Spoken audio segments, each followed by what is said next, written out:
So for today, I wanted to go over a allegedly particular role, the information security analyst role. And that's a Mm-hmm. role where, just kind of like how we outlined a little bit earlier, or how I outlined a little bit earlier, where an individual is responsible for making sure that there's no data loss, or that there's no pilfering of any data and Mm-hmm. other important assets within premise, on premise, as well as within cloud. But what is information security for you, just in general? What does that mean to you? The actual term is, well, the phrase information security is basically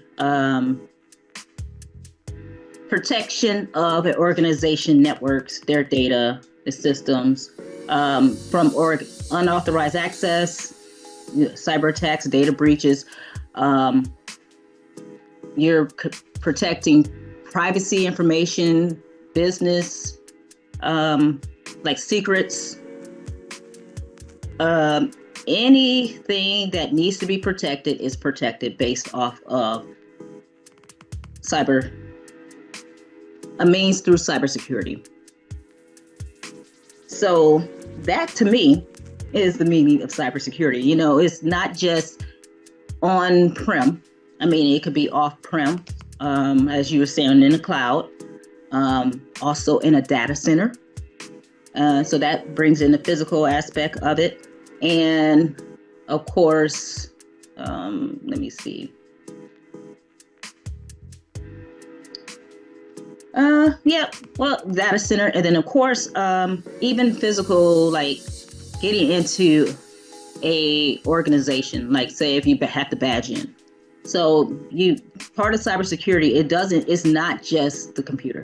It's not just the cloud. It's not just data. I mean, it encompasses everything.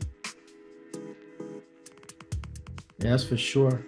People getting into cybersecurity, it be best to understand that it's not just, like you said, the computer. It's conversations, it's Mm-hmm. recipes, it's how we do things, the business process, trade Yep. secrets. Um, Yep. that back door, is it locked, right? What type of lock is Yep. it?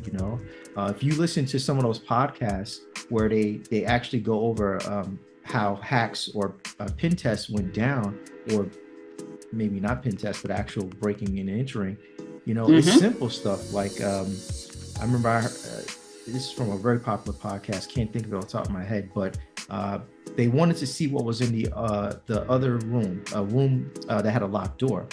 But this door did not go all the way down to the Hmm. floor. There was like a little bit of a this much, Opening. right? Opening. Now you can maybe get on all fours and try to see what's going on. But what they did was they had those razor phones, and what they did was they put the Facebook app on it, or maybe it was just an iPhone. I'm not sure, but either way, they were able to FaceTime that phone and slid the phone underneath the door, and so they can use it kind of like as a way to see what's going on the other Mm-hmm. side. So Mm-hmm. it's information security is definitely about protecting data, but also protecting data is like, are we talking breaking the firewall? Or are we talking sliding the phone under the Right. door? Right. So when the attack happened on January 6th, me, what I initially thought, all of those people were in that building. No one knows exactly who all was there. So it could have been someone from another country. And I was like, you just never know what secrets that they were able to obtain, because, rooms were open. I mean, they went into Nancy Pelosi's office, but don't know what they did, what they stuck in the wall, what they may have hooked a computer up Mm. to. And so you don't know like what the Capitol's security posture is, whether it would allow someone else on the outside to plug in a computer, plug in just some type of device that can actually take data. So that's where my mind went. And I was like, because you just never know. So information security can involve that type of stuff. I mean, it does involve that type of stuff.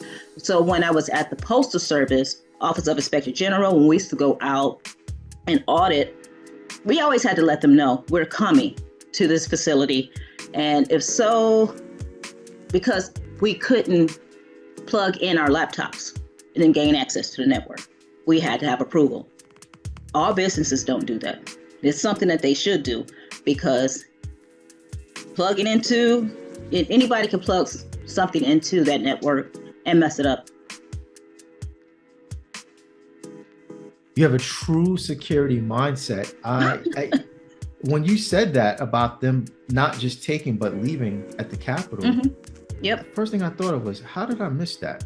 How did I completely miss that? I was so busy focused on the guy with the boots on Nancy Pelosi's desk, taking the laptop, and I'm like, damn, what's on that laptop? Right. It ain't the laptop, it's what they left behind potentially, you know? So right. Good So I wonder if call they on did that. a sweep. I wonder if they did a sweep. I hope they did, and there was nothing left, because if it was, and you just never know how long they're sitting there and gaining recognizance, well, performing recognizance of the data and transversing through that network, because I want to say the number of days, I think it's in the hundreds before they're noticed in general. Yeah, that's true. But, that was right around an administration change. That was between, 45 and now 46. And so that is a perfect time. But perfect for who? Because if you're, depending on who you're trying to use that information to sabotage, you may have caught the information of the person you support, right? And then the next administration comes in and, clean house. They probably do sweeps just in general. I hope they do. I haven't talked to my sister's best friend. I try not to put, that type of information out there, that my sister best friend is a congresswoman. And because it's, how you try to keep stuff private. Because I've never want to be a person and try to come up off of somebody anyway, based off of someone I know. But, it's always been a question I wanted to ask her. And, but, if it was something to that effect, I'm sure she couldn't give me that information anyway. I was just always curious. But, my first thing when it happened, I was like, is she all right? Is she okay? Because I know her, and she had just gotten into Congress, and all that craziness happened. Yeah. Welcome to the job. Not duck. Right. Exactly. That was crazy. So yeah, that was crazy. They gotta have like a pen test situation, a standard audit or something. I mean, in 2023, they have to have this type of stuff with what they talk about So I'm just trusting that what is common sense, but I'm trusting that, there's enough people in the room, so to speak, that someone's going to say, okay, yeah, we need to do this, we need to do that, and we need to run this and run that. So that was, we swung the block on that one. So we started off talking about information security. So let's get down to it. An information security analyst. So what does an information security analyst do? I say everything. One, they're not just found within one group. They can analyze security threats. They can develop policies. They can monitor networking activity. They can work on an incident response team, and they can maintain security systems. Now, as far as me, I was when I worked as a senior security analyst, I was on the cyber risk management group. And what I did there, I worked with policies, of course. I also performed vendor assessments, like third-party vendor security risk assessments. So we're looking at the security posture of our vendors to ensure that our security standards. Um, then another thing I also did, I worked on privacy. So it was like, can't remember the actual title, but it was assistant privacy, whatever, for the cybersecurity group. And we had to verify or ensure that private data or business trade secrets or anything within the business that needed to be secret remained secret, that no one had paper out on their desk or on the printers to ensure that that information is kept private. So that was a physical review we had to do. Another thing that I did, I worked on the incident response. No, not incident. Well, we did do incident response stuff, like once a month, where I was on call and I had to monitor the different alerts that were coming in from logarithm from our SIM and chase down and investigate those particular alerts. And then I also worked on the insider threat program, where I wrote the charter and I had to work with other parts of the organization so that we're able to gain all the requirements of that particular, the different groups around the organization to ensure that we know we have a pattern. We were using Oracle, so that we actually have a pattern to see what a employee could be doing that they shouldn't be doing. So Oracle learns, it's not, I wouldn't totally say AI, but I think they may say they're AI. But it kind of learns patterns. So I guess it is kind of like AI or does machine learning. It learns patterns of the employees. So just in a testing phase, they found an employee was doing something they weren't supposed to be, taking data late at night. And I think they were working in another country at the time. So yeah, this was just during the testing phase.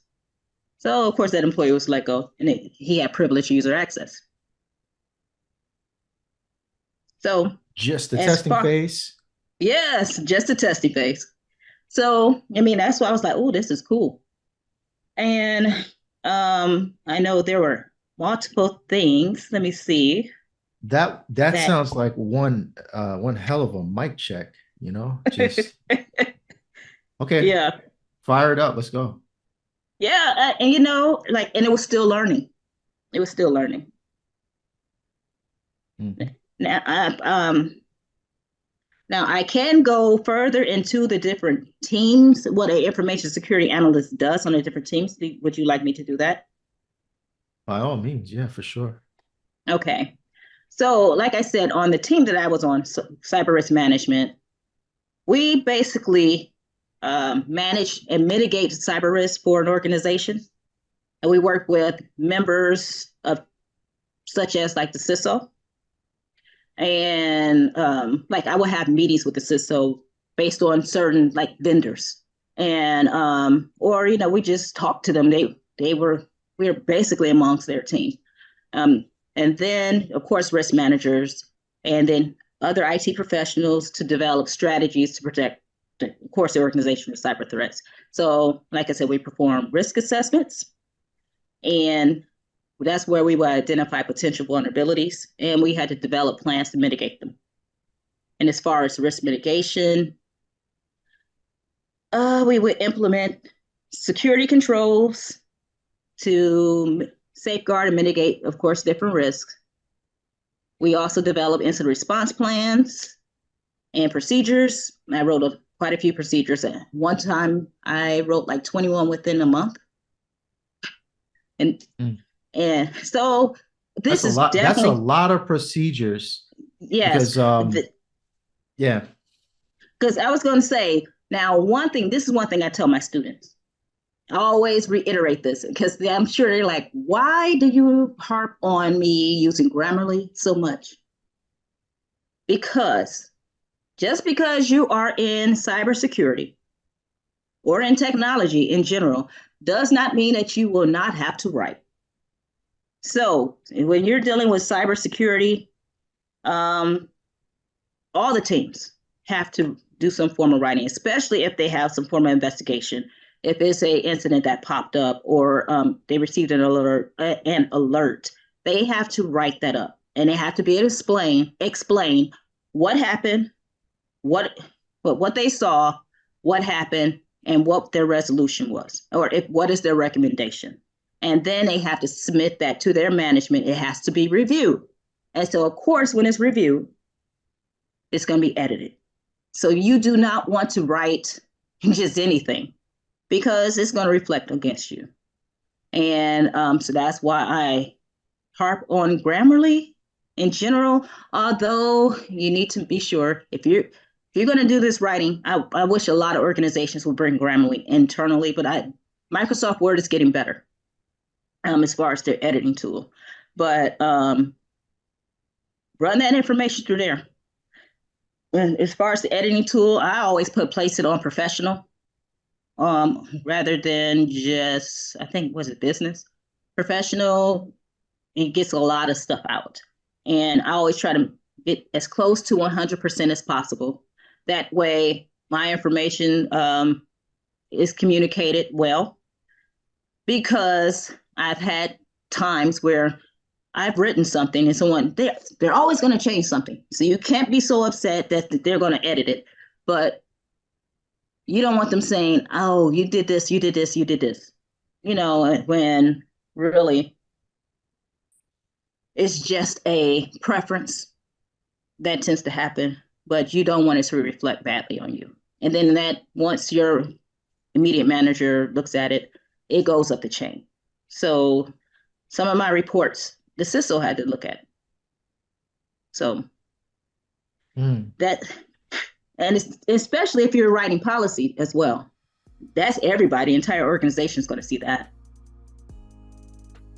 Another thing. That's a declaration, writing policy. Yeah. That's your declaration of how things should go down, like a mini manifesto.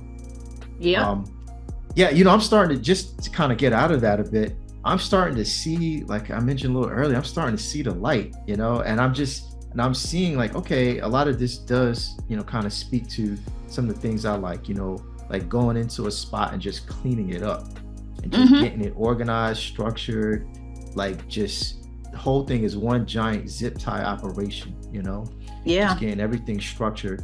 But I was going to say, you're an architect. What you described is someone putting together, big, plans, big concepts, and making it all kind of tied together in a fashion that kind of, can help uplift the situation. Yeah, and I mean, because cyber risks, they kind of take on a lot of they take on a lot of the areas in cybersecurity that a lot of people don't pay attention to.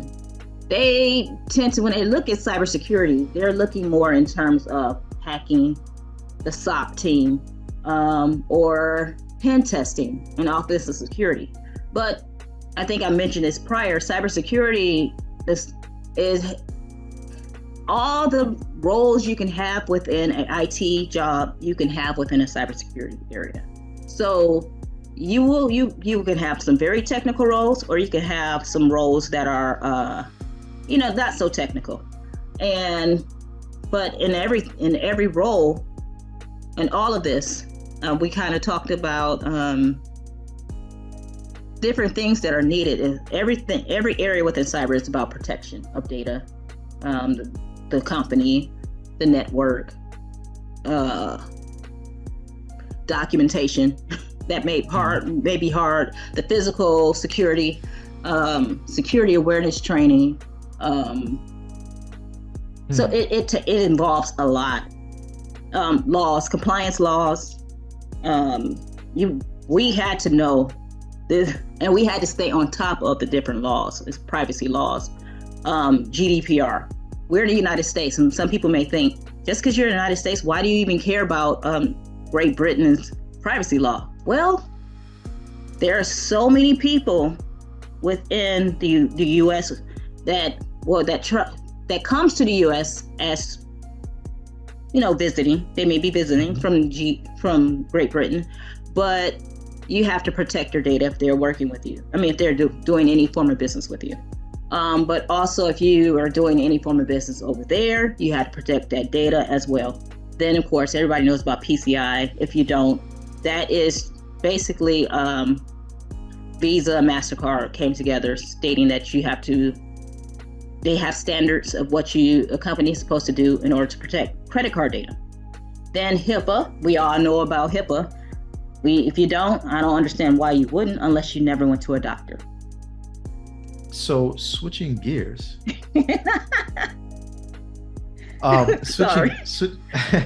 Switching gears. I wanted to get a little more technical. Okay. For those watching, especially those that, it's only been like maybe a year, 6 months or whatever, and they're still kind of getting up to speed on just some of the basic concepts. During my research for Information Security Analyst jobs, I saw several job descriptions that referred to network monitoring. Mm-hmm. What is an example of network monitoring? So I would definitely say that is, you can deal with the SIM. I would say when you're dealing with intrusion detections, so there are multiple. You can have a SIM, which is a security incident and event management system, where it monitors activity that is going on the network. But truthfully, I need to go further back than that. Because with the SIM, you happen to have data is ingested. So what that means is data is coming from other tools, other security tools, or a endpoint it's coming from those and being ingested into the SIM. So by ingested, basically that just means data is fed or interface into the SIM. And so the SIM kind of takes all those data points and come up with it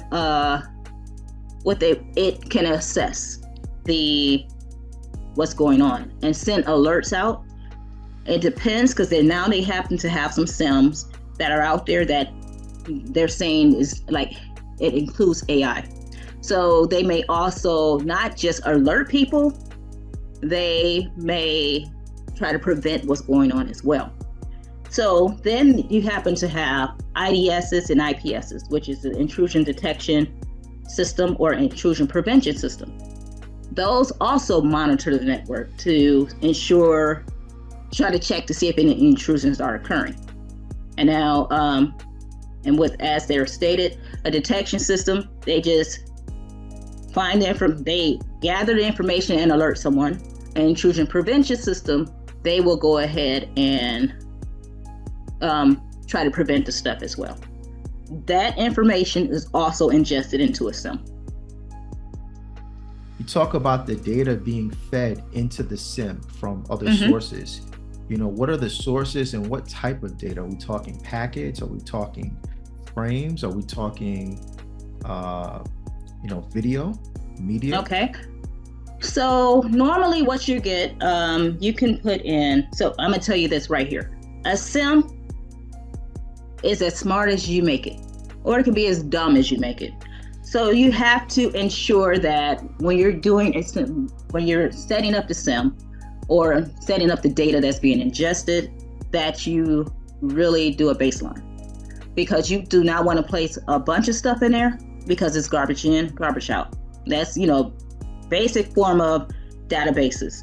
Garbage in, garbage out. Because you can look at them as a database, especially with Splunk. Splunk is a SIM, but it's also a data analytics tool. They have some form of machine learning in it.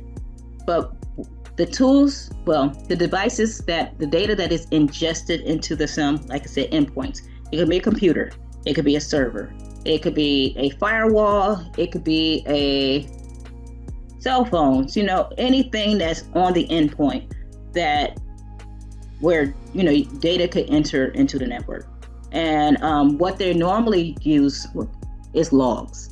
So all of our computers, everything that we're doing is being logged. You can take that information and enter it into, ingest it into the SIM, where it could be automatically, or it could just be a one time. It just depends. So like I was saying, even with the insider threat tool that we had, Oracle, that's also can be fed into the SIM. So we Oracle is actually, it's not just used by, it's not used by my current company. I'm not saying it's used by my current company. It's used by quite a few organizations. And we were using it at one of our previous organizations for insider threat. Some are using it for a SIM. Trying to think. Some of the other monitoring tools. It's bad. I mean, there's so many different tools out there that's monitoring what you're doing. It's a lot. It's a lot. Yeah. But the main key is, a SIM, and kind of treating it back up to information security analyst. This is a major kind of dashboard where you get the alerts. You got the fire here, you got some smoke there, you got a leak there, et cetera, et cetera. And whether it's network intrusion, or there's maybe some sort of environmental sensor going on in a room where the computer's got to stay cool. Yep. You're getting that information. So very, very important that if you're just kind of getting into tech, or trying to get into cybersecurity specifically, it's really important that you kind of mess around with some of the free tools, whether it's like a Wireshark or a packet tracer, or just so you can start to understand and see these things at a different level versus in the book. What's an example of an information security analyst collaborating with other teams and management within a company to implement best security practices? Well, with what we had to do, like I said, when I was on the cyber risk management team, I had to collaborate with people in around, this is when I was at Edward Jones. I had to collaborate with the investors, people who are over management over investments, management over physical security, management over HR, of course, IT audit was there as well. But they were kind of filling in some information so they could potentially audit. Then, I'm sorry, she doesn't bark until, like, what the heck?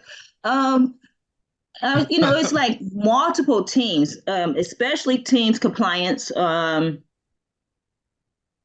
trying to think all the different areas. If you're trying to do something like an insider threat, you need requirements from everyone. And you need to ensure that you are creating a tool that's going to help everyone involved. And normally, as far as the standards, with the insider threat team, you will have like an actual team, where it's not just, like, say if somebody is an employee coming in, they may be disgruntled, or like you happen to have when people used to go postal. There are different indicators out there that can be, monitoring this person based on certain stuff that they're doing. You can tell if they have the potential to be not just stealing data, or they could potentially, go postal, as they say, and, inflict some physical harm. So some of those tools are used in that manner. And so you have to work with other people in order to gain this, in order to gain the requirements. Another area of working with people is working with different teams. One, you have to work with audit. So I was explaining this to someone this morning, information security analysts, they tend to work on a team where they're coming up with security controls. So and it's not just for that particular team. You have to work with IT. You have to work with finance. you have to work with anyone that's entering data that needs to be protected. They have to have security controls to ensure that that data is not leaked, or they are complying with certain, compliance laws, or that data can't be stolen, like as far as for fraud. But they create security controls. So they're working with all these different people. And then audit comes and audits them to make sure what they're saying, the controls they created, or the policies that they create, or the procedures, which those are controls, are actually working the way they're supposed to be. So yeah, audit is, people tend to think internal audit is against everyone, but audit, no, they are there to make sure, it's not like we're always there to poke holes and you this, you that, you're not doing this. Yeah. They're here to help. Yeah, internal audit. So I do have some history, not so much in cybersecurity, but within that type of thought process. Internal audit, the bottom line, at least from my experience, was, our job was to catch the bad guys before the outside auditors caught them. Yep. Oh, and I will say, I used to find stuff that our external auditors didn't find. And I remember there was this one tool. There was not a tool, it was an application where it was like for contractor timekeeping. Okay. Well, the big issue that I found, and our external auditors had already audited this tool, they audit it yearly. But for some odd reason, they never found this issue with this control. I mean, and it's really it's glaring at you. The person that approved time for contractors was a contractor.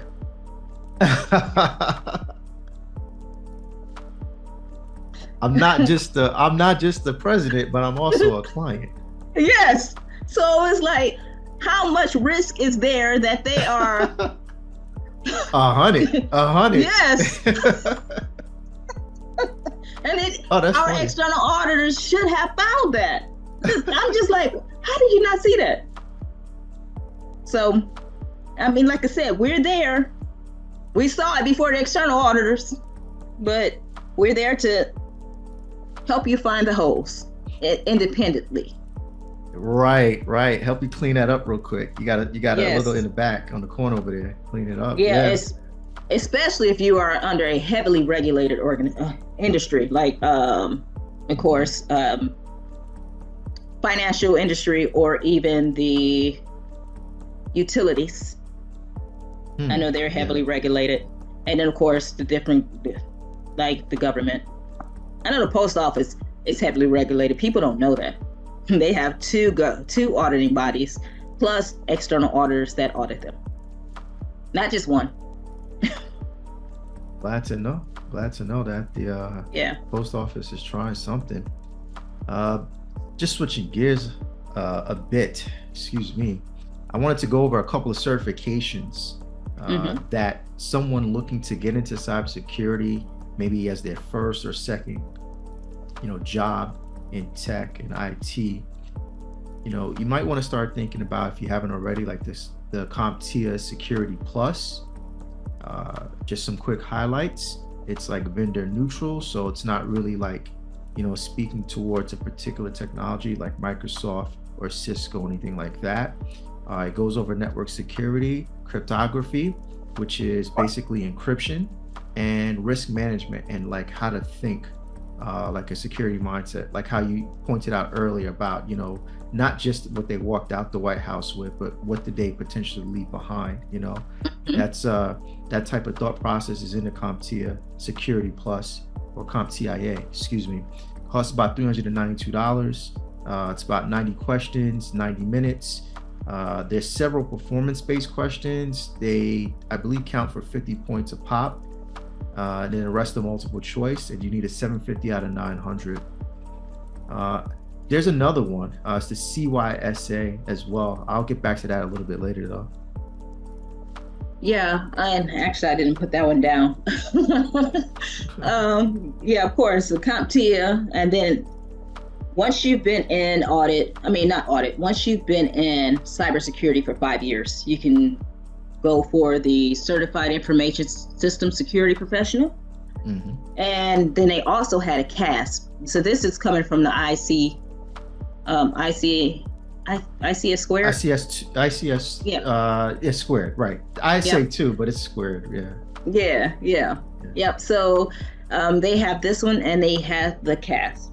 And so the CASP, you don't have to have the same number of years of experience, but it's globally recognized and it validates your knowledge and skills in information security. Like the Security Plus, it has like 8 domains. And it includes access control, cryptography, security operations. It also covers the networking. You're definitely going to have to brush up on your networking where you're dealing with the how I want to say I remember seeing something on there how IP addresses are created. So kind of dealing with the binary and hexadecimal, you have to kind of brush up on that. Looking at the Renita, hold on, real quick. I'm so glad you brought that up. I've been dying to get this question off. Do you really need to know binary and hexadecimal?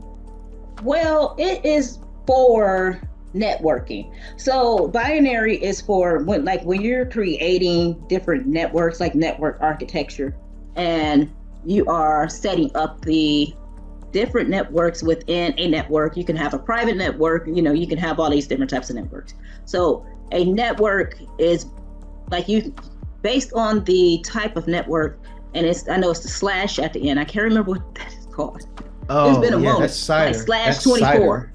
Yeah. So that tells you how many devices can be on that particular network. So when you're drawing that up and calculating it, that's binary that you're doing, because you're looking at all the O's and ones. So whatever is on and off. So that's where you need to know the binary. As far as hexadecimal, so that binary, like I said, that's IP4. But binary to decimal. Yeah. So with the hex, that is dealing with IP6. So that's why you need to know hex. Yeah, because you got IP6, they go from 32 to 128 bits. And so they gotta go from 0 to 9 and then A through F. And so they gotta use the letters and the numbers to equal a number anywhere from 0 to 16, I believe, right? Or 1 to 15, I always forget. Man, yeah. I remembered it when I took the Cisco Academy. And I don't really use it. And I'm gonna tell you, I hated networking in college. And it was all because of my professor. But once I was working and we were starting to, we were doing an audit. We were doing a firewall security audit. So I had to up my networking background. So I took classes at the local community college where Cisco Academy was available. And they tend to be available at the community colleges. I know a high school here was doing it as well, but it was a private high school. And I was like, oh, that's cool. That's cool. But yeah, if you're in networking, you need to know hex. But they kind of go over it in the book. I mean, in the CISSP. CISSP. Yeah, 5 years, couple of recommendations. You pass that exam, and they say you're Gucci. Yeah, but it's a 6-hour exam. I want a 6 or 7 hour exam, and last I know, it may have gone up. It was like $700. And now another one, if you don't want to do that one, is the Certified Information Security Manager, and this is from ISACA. And ISACA they also have the Certified Information Systems Auditor. Yeah, they have that. Yep. And then they also have the CRISC, which is basically for those who worked in risk. and risk management, and kind of, if you're an auditor, you can do that. When it first started, they were grandfathering people in. All you had to do was pay $500 at that time, but I didn't do it. Now I got to take the test. But yeah,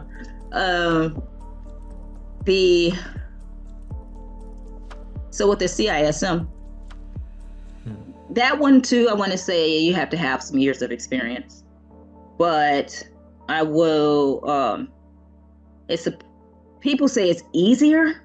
Supposedly it's easier than the CISSP, but what I remember when I was looking in the past, the certification that tends to pay more is, it could just be the people that's in that role, was the CISM. Well, that's management, so. Yeah, it's management. And of course, with this CISSP, it's management too, but people who aren't managers can work in that role. There is also ISACA has a cybersecurity management test. I can't think of the name. I think it's CSM. That's another certification. I mean, if you want to get into different certs for cyber, they're all there, all of them. There's something there for everyone. Yeah, CEH is another one that people could take. I was also told, go ahead. I was going to just say, what do you think about the CYSA? I looked at that myself, and it reminds me of Cover Your. That's when I think of that. CYA, it's what makes me think of it. Oh yeah, but thanks for doing that, because now it's not going to leave my mind going forward. And so with that one, to me, it's a cert. People are using them, because I know, I'm not going to say, most people know the main ones like we just talked about, but there is that one, CYSA. They have that one. It's still a certification. There is, like I said, a CASP. Oh no, it's another one with the SSCP, I want to say. That's another one where you don't have to have as many years with the CISSP. Then, it's all certifications. Companies. If you work for the federal government and you want to work in cybersecurity, Security Plus, get the Security Plus. Yes, you can. That depends on what's your role. Okay. So certain roles you could get to Security Plus. But then there are other roles that requires, I think it's called like a level 2, either level 2 or level 3. I want to say it's level 2. That would require you to get like CISSP or system.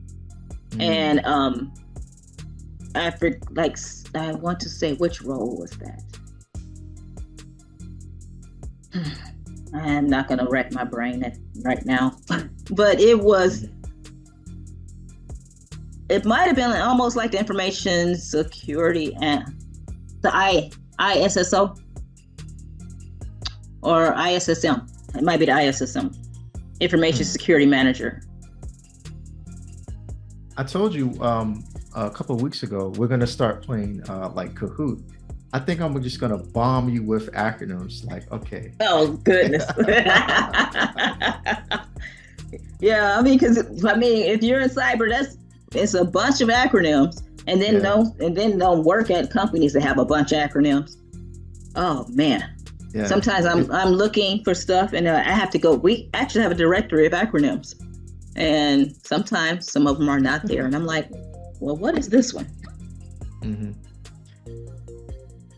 Yeah. That's interesting that there's so many certifications out there, and it could be a bit dizzying trying to figure out if you want to add one or two of them, like which one it's going to be. You probably can't go wrong, but it depends on how focused you want to be and where you want to go. Like if you're trying to do risk management and you want to do policy-based decision making and implementing procedure, you probably want to focus on more of the management or the auditor type stuff. So it just depends on where you want to go. There's also the CIPP. and that's the certified, and that's for data privacy. Mm-hmm. So I wanted to point out, I showed you the thing a little bit earlier about that company. So I came across a company. Again, it's I don't know, I call it a cool company to work for, potentially, I don't know. But I was researching cybersecurity or information security analyst jobs, and I came across this company called Cyborg Mobile. And basically with Cyborg Mobile, a couple of things struck me about the company. First, just the general makeup of the people that work there, or at least, looks like about 10 or 12 people or so on the About page, on the About Us page. But, it's just a good, mix of different, ethnicities, personalities. It's balanced, at least outwardly, gender-wise, so to speak, right? And so they're located out on the West Coast in Washington. But the position I found, the information security or the cybersecurity analyst role, it's 100% remote. And they have in writing, no expectation for you to visit, the DC office. So they have an office in DC as well. They don't say it explicitly, but I'm just going to take it as well. No expectation of visiting the home office, but it's not in writing. And it's about $52 an hour. So, that's pretty decent, right? $52 an hour.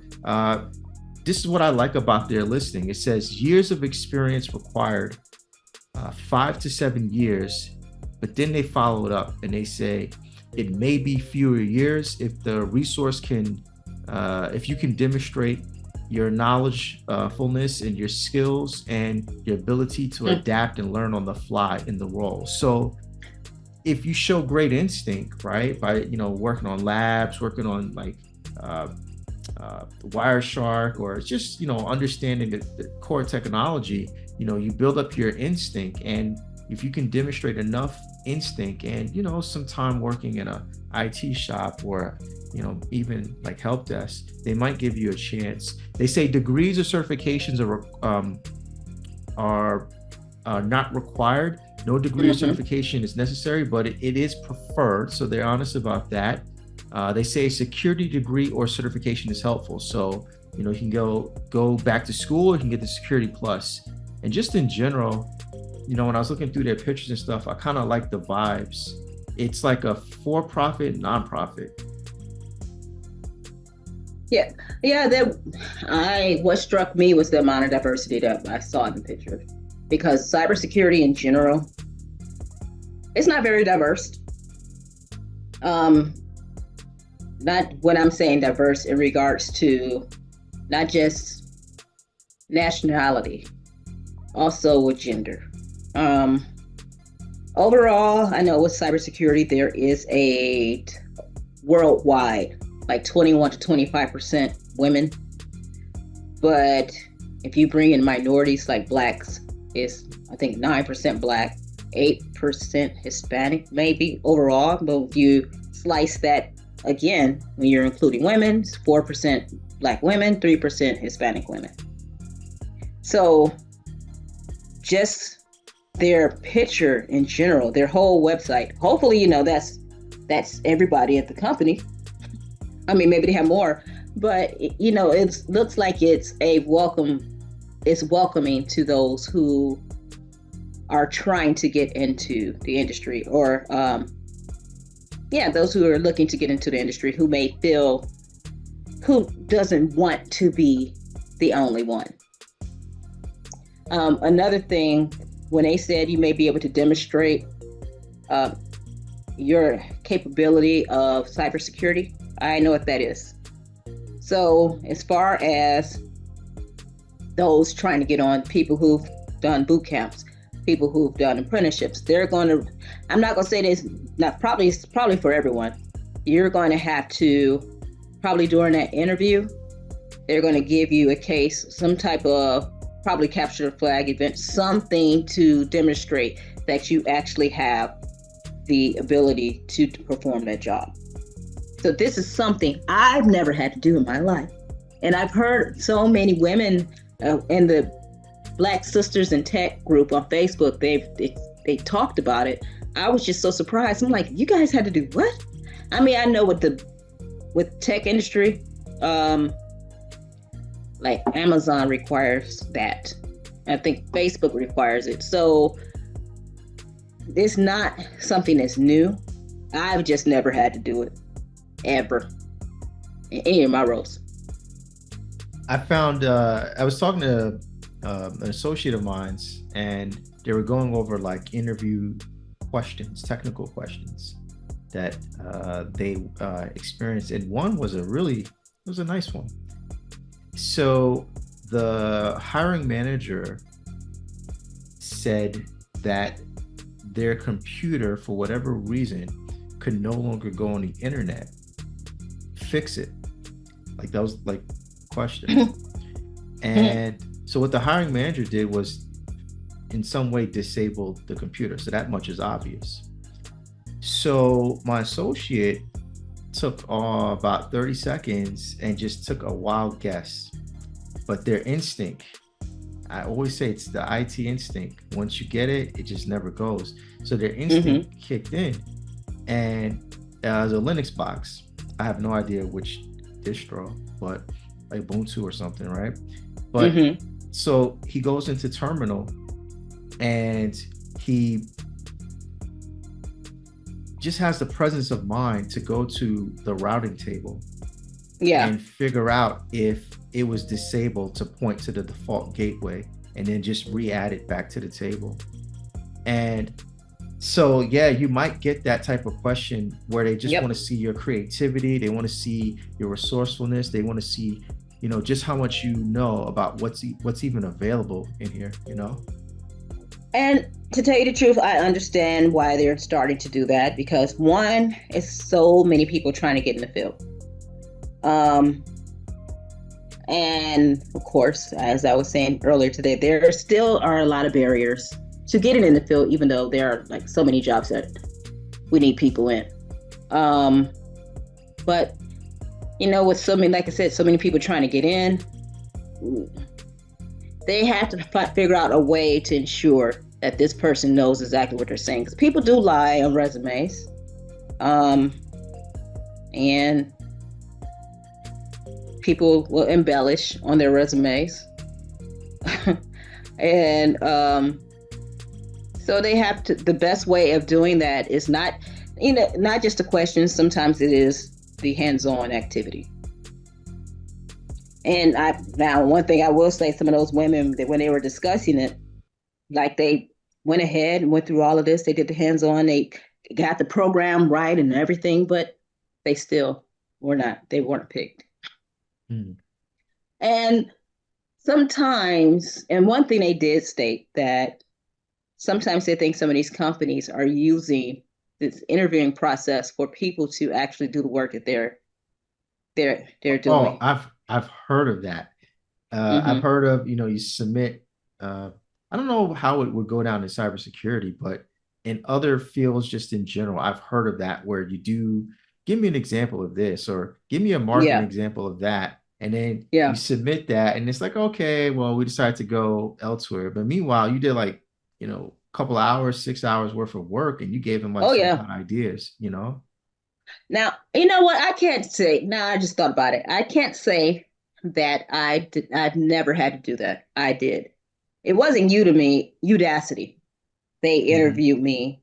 And one thing they wanted me to do was to come up with a training class, for Udacity's tool on security and for security analysts. Okay. And so I, went over the tool that we use. It's an in-house tool that we use, like when we're on call that week. Because, when you're on call and it's dealing with a lot of monitoring, so it's a lot of different reports you have to go and look at. Well, there was this tool that was, like I said, in-house, and it actually used, man, I can't even remember the language that it was. It was a weird language. I had never heard of it before in my life. But so I used to maintain it when I was at the company. But we can just go through and hit buttons. I mean, like select options, and it will go through and run a report for us. And then we see the output. And so that's what I did my actual course on. And I mean, they didn't pick me, but she was wondering, why did you choose this one rather than something that's real technical? She probably wanted something extremely technical. Mm. Yeah, so you got to play the game. Return Yeah. fire. Return Yep. fire. Cool, cool So beans. yeah, yeah. So probably because of that, it was some in-house tool. They couldn't probably make it a actual No, training. because it would have been super obvious where it Yep. came from, and they would have just opened themselves up to all types of legal issues Yep. by doing something like that. If you had done something like where it was like, okay, here's how to use I don't know, Nmap or ZenMap or something like that, Yeah. right? That's like Yeah. everybody can get that, so that would be something you can be, oh, plausible deniability can come in, right? Right. Right. Yeah. It was. That was the only time that has ever happened to me. Now for real jobs, no, never happened. Never happened. Before we go, where can people find you? You have some great insights. Every day you're hitting my feed up with just, a little bit of this, a little bit of that. So it's well balanced. Where can people find you? On Instagram, you can find me Renita _M _Rhodes. You can find me on LinkedIn. That is, I'm going to say probably Renita Rhodes or Renita M Rhodes. And then, of course, I'm on TikTok as well. TikTok, I say majority of my videos are probably cybersecurity related, but then I do have some personal things on there. Because one, you know, although, like my friend says, you have a personal brand, people should really know that's about what you're doing there. And he doesn't really do a lot of the personal stuff, but some people don't always just want to see. They want to see you as a person as well as your security, like what you're actually doing. So TikTok, I have multiple things. Renita, thank you for stopping by. I really appreciate it. I really appreciate everything you bring to the show. Your unique style, and the vibes are real chill. Tech or Die is on Apple Podcasts, Spotify, Google Podcasts, and several other popular podcast directories. Subscribe so you don't have to keep track of when the newest episode drops. Tech or Die, baby.